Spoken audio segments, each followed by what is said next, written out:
All right, we got frostbite in front of us. Welcome back to Suburban Sunday. I'm in the 1976. We're going to take it for a little cruise, and then I'll walk you around it, kind of show it to you. I enjoy Suburban Sunday. It looks like we have a light on, which is giving us a little glare.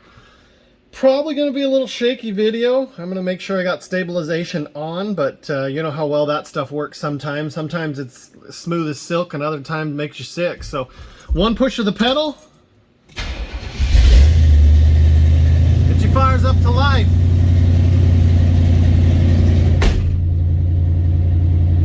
I think the carb is adjusted fairly good, not perfect, but it's better than a lot of vehicles I've been in that have a carburetor. So let it warm up for a minute, and then I'll blip the gas. By that time, it's idled long enough to get all the hiccups out. It usually takes me about 2 minutes to buckle, but today it didn't catch. You know those old seat belts where you have to just kind of keep pull a little bit, pull a little bit, pull a little bit. So it's up on high idle right now. It's a little cooler than usual. I mean, we're still, I think, 70 headed to 80 today, but you gotta love a good Suburban Sunday. See, now it brought it right back down. Volts are right at 13 there. Oil pressure on the dummy gauge is probably around 40, 45. And the fasten seatbelt light is still on, so we're good. We'll pick this back up in a minute when we hit the road. I don't know how much of this I'll actually use. It is shaking pretty bad. I've tried using the old rear view mirror there to stabilize the camera, and that helps a little bit, but even it shakes. She's just a rowdy girl, you know. It's a pretty smooth ride though. You don't notice the shake until you are watching your camera there, but we'll see how super steady goes. If it doesn't work out too well, some of this footage might just go at the end. But as you can see here, it is November. We are going to go to a state park and just take a look around, and then I'll walk you around my 76 C10 big block, factory big block powered Suburban. There's a lot of vehicles I wouldn't make this trip with. This is one of those, like I said before, if you have the money to fill the damn thing, you could take it wherever you want it. Fuel economy and speed would probably be your biggest downfalls. Is with that 454 Turbo 400, it's thirsty. These bigger wheels and tires, mainly the tires, have really helped. See that guy give me the wave? Makes you feel good inside. But these taller tires have really helped. The little pie cutters that it came with, she was really wrapped up. Right now I'm probably doing about 54, 55.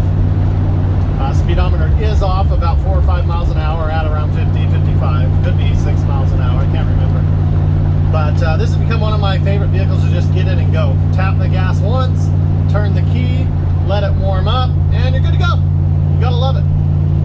That new Edelbrock carburetor, just a good machine. I like it. It works. That same one that can power a little 350 is giving this big block every bit it wants and needs, which is just super awesome. So with that, we'll see you when we get to the state park. All right, it is absolutely beautiful up here as usual. Most state parks can be, or will be, or could be.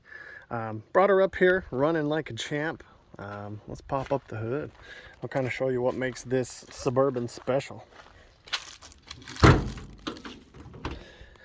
Anyways, I smell a little bit of fuel. I don't see any fuel, but we're just going to give her a quick once over. I haven't been this far since I bought it, so we do not have a kick down cable, as when I hook it to that, it just makes it idle high.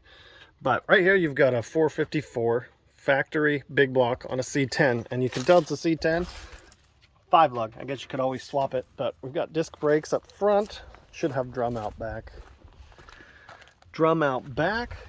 Turbo 400. Just a fun little vehicle. You can see this is an AC truck. Heater works, blower motor works, everything works. Gotta love how that can just suck in so much good cold air. Little bit warm. Probably could use a new thermostat and just to kind of be gone through. I don't know if I've checked the coolant since I bought it, but I never see any coolant under it, so that's always nice. Inside, Inside you got the brown saddle. It has the second row and then no third row. They really weren't a big option back there. And you can see the original carburetor there. Match it there. Headliner needs to just come out. I think I'm going to pull it out and just have it match the doors. It'll look really good. Scottsdale trim. I think everything here works. And this is one of the cool things. An automatic control system and an old school brake controller. Really interesting to see those. Dash is in pretty good shape. Crack there. 6-seater. Doors open and close nicely.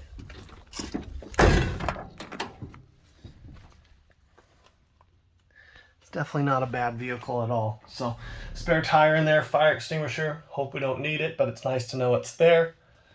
Just a nice little vehicle overall. Let me head over that passenger side.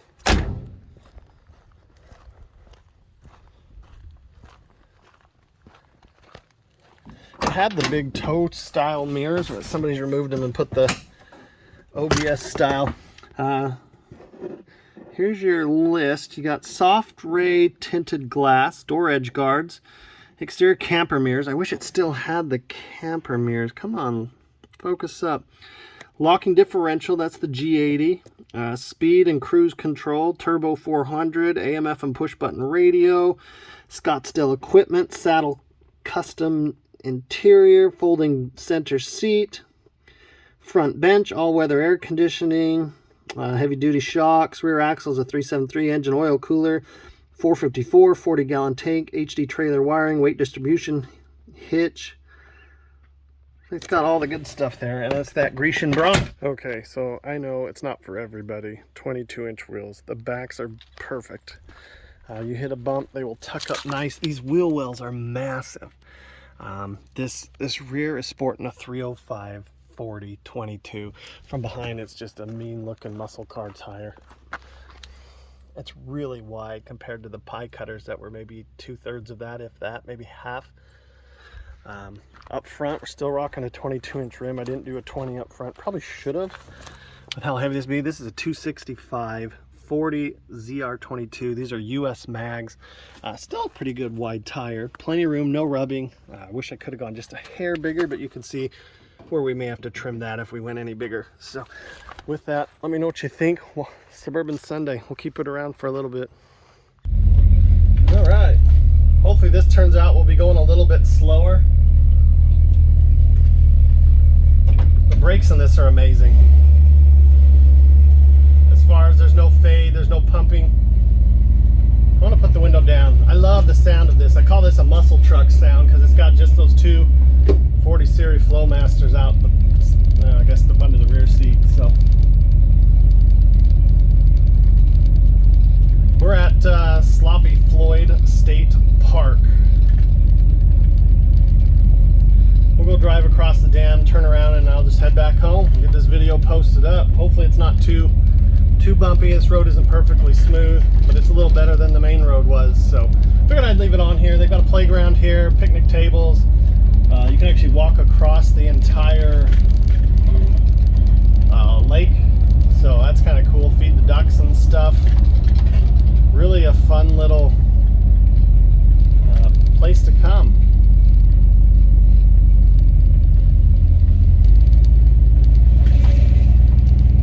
And there goes the wildlife guy. So that's fun. We just drove the loop. Had to stop to check my coolant. James 8 Floyd State Park. They call it Sloppy Floyd. You got a campground here for your trailers and everything. So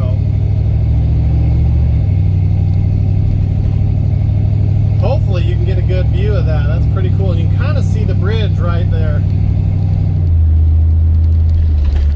We'll just go up past it. Last thing I want to do is bother too many people Sundays, but if it's like me, I wouldn't mind hearing this thing roll by. Not hot rod by, but roll by. A couple people out there fishing. We still got a lot of green here, which I'm very surprised about. I'm going to turn you out this way just a bit. It won't turn. That's great.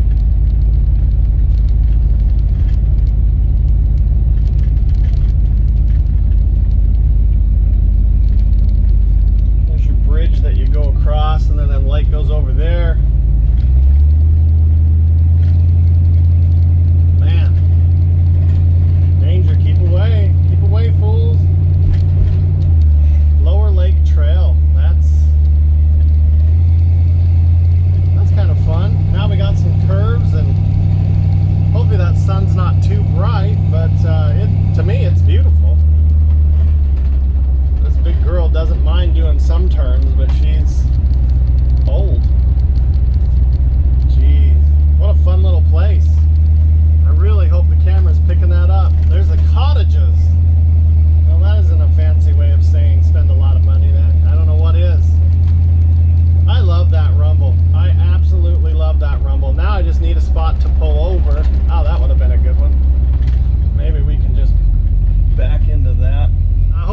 enjoyed it. I'm gonna try and get you off of here and kind of let you look out that way.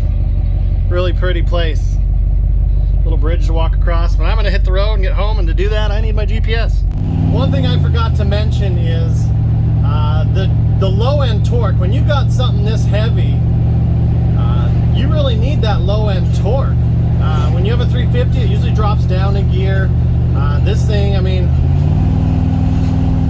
it stays in that gear and freaking just eats it up. I haven't come out of third gear the entire time I was driving, even at speeds as low as 35. It just goes.